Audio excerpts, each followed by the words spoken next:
Howdy friends, Tulio here from Colorado Springs, and this is another episode of Mortgage Minutes. I'm here with Brian Yenny. How you doing? Brian is with Rate Mortgage. He's been my preferred lender for nearly 30 years.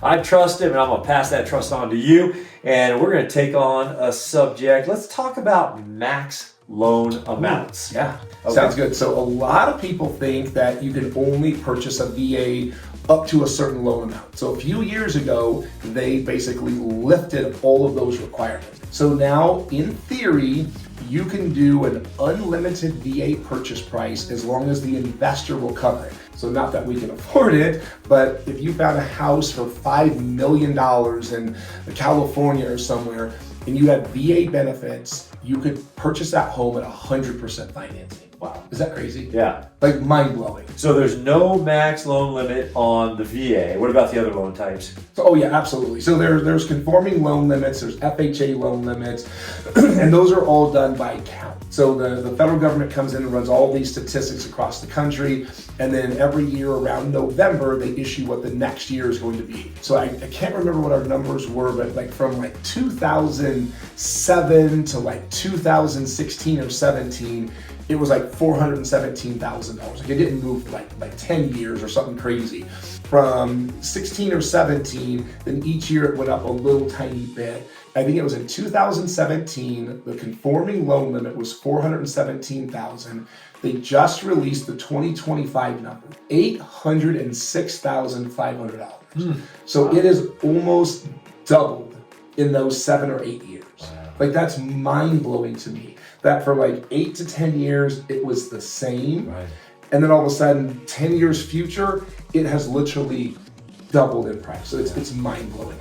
Yeah, it's incredible. All right, because we're in Colorado Springs and we work with a lot of veterans here, let's talk about veterans using their VA loan multiple times and also like acquiring multiple properties over time, because we have people who PCS and buy a house each time, and sometimes they buy a home and they turn it into a rental property when they leave. So how many times are you allowed to do it?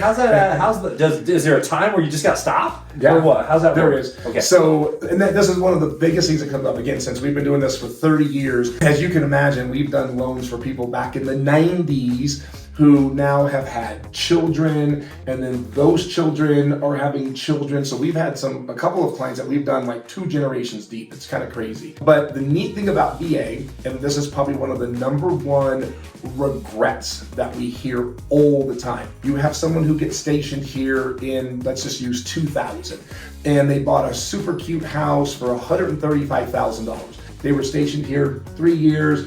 They got PCS. They sold that home for $150,000, moved away. They got PCS here again 15, 20 years later. That $135,000 house is $575,000 today. That is the #1 regret I hear all the time. I should have kept that house. And they should have. There's $400,000 of equity. So the neat thing about VA is they're very awesome about their qualifying. So you could purchase home A, $100,000, $150,000 in one of your first duty stations, right? And then 3 years later, you need to move and you want to buy a house in that duty station. You can convert that old home into a rental property. VA has a thing called departing primary residence. So when you move to, say, Fayetteville, North Carolina, you want to buy a house there, we're going to research and see what fair market rent would be for your house in Colorado Springs, and then we will offset that against your payment. Now, we can't use it as income. For example, let's say that payment is $1,500, but your rent would be $2,400. I can only wash the $1,500 payment against you so that there's no debt, but I can't give you that missing extra income. It goes away. Now you go buy a house in Fayetteville.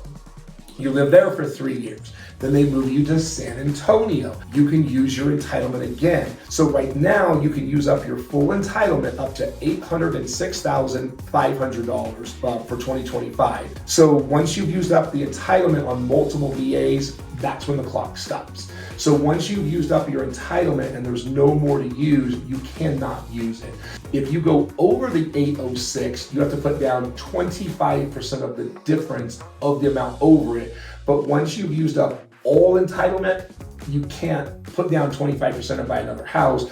You have to have some entitlement remaining to use it. So once you use it all up, it's gone until you start selling some of those other parts. How does the entitlement connect to the max loan amount? So basically they divide it by 4. So if you take the new 806,500, divide it by 4, that gives you a dollar amount. That's your entitlement. And then every time that you buy a home, it gets erased on that dollar amount. So a $100,000 home is going to use $25,000 of entitlement. But after you buy your first home, home number 2 has to be over, I think it's 144,250. So you can't buy a house for 50 and 70 and 90 and 100 like in some of these smaller towns. You can't do that. So if you buy house number 1, everything else past that has to be over the 144,250 or whatever that number is. But then you just keep subtracting it from the 806 number. So then you buy a $200,000 home, you have $606,000 of entitlement remaining.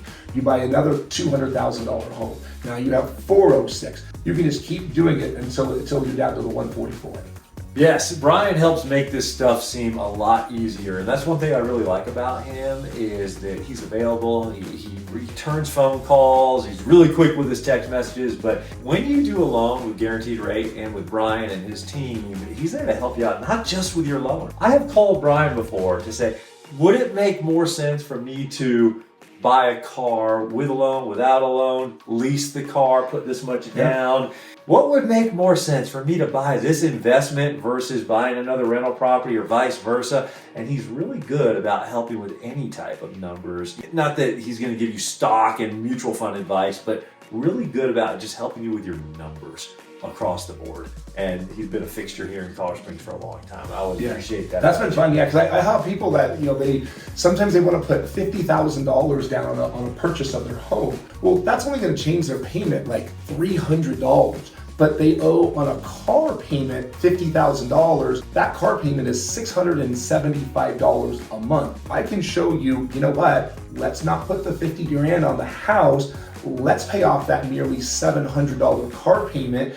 And then they can take that $700 and start applying it to the principal of the mortgage. Where sometimes in their mind, they're like, well, I just want to put that money against the mortgage, not against this. But when they realize how much money they save, it's way, way smarter to sometimes do it that way. You pay off high interest rate credit cards, high interest rate car loans. Mortgages is the cheapest money you can borrow.